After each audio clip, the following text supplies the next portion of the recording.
Hi guys, the birthday boy and the midnight cowboy. About it. Right?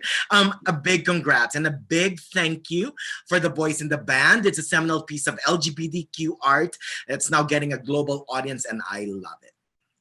Thanks. We love it too. We're really thrilled to be able to share it with such a wide audience and to build on the celebration of doing the play and to know that so many more people are going to get to see it. Right? That's amazing. Now, this question is for both of you, and let's begin with you, Mr. Zachary. Harold, the birthday boy, the so-called 32-year-old pockmarked Jew fairy. What does the boys in the band mean to you? Well, now it means to me celebration and camaraderie and trust and love, and it means something very personal to me, having gone through all of the phases of this project. And yeah, and I think, in a larger sense, it really has this universal resonance, right? It's really about people who are longing for a kind of acceptance in themselves, and in the world around them, that I think anyone can recognize and relate to. It happens to be told through the lens of the gay experience, but I don't think it's unique to gay men. And that's something that I think is also really exciting as we're about to share it with people in all different countries and from all different walks of life. That is absolutely correct. What about you, Mr. Charlie, the sweet sex worker cowboy? What does what does the boys in the band mean to you? It's a celebration, is what it is, and I think I like to believe that entertainment, just purely entertaining somebody, giving somebody a good time, has value in and of itself. I think it has value right now in this moment we're living through, and that this piece of entertainment has behind it a very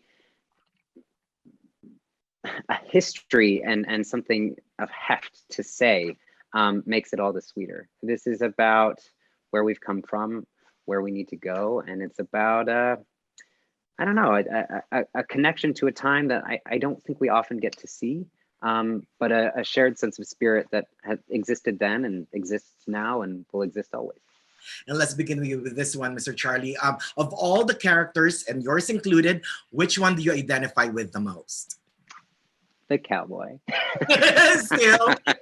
Once upon a time. No, I don't know. God, these days I feel a little bit, I'm kind of a Donald right now. Oh, you're a Donald. Okay. Yeah. What about you, Mr. Zachary? That's a good question. I think maybe Larry. That's awesome. See, I will always be Emery. Oh, great. That's a great one. Years, right? That's a great answer, Manny.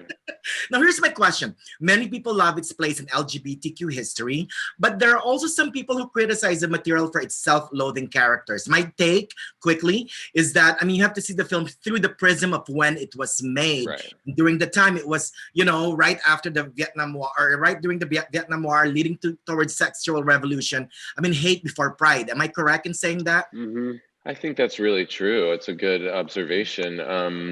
I was under the influence of that way of seeing it before I came into it, but now I think you can see the complexity of who these characters are, and understand the social fabric that was all around them and what they were trying to make their way in the midst of, and they were really striving for some kind of acceptance, and the world wasn't always so kind to people for whom that was true. And so, yeah, I think it's an important reflection on where we used to be as opposed to where we are now. And we don't have our present without our past. So I would say that you're right. You got to look at it from where it was written and from the experience that the people about whom it was written were having at the time. Well, like what Oh, I'm sorry, Charlie. Real quick, just like what you said though, Zachary. If you flip it and make them straight characters, it's the same, right? Yeah.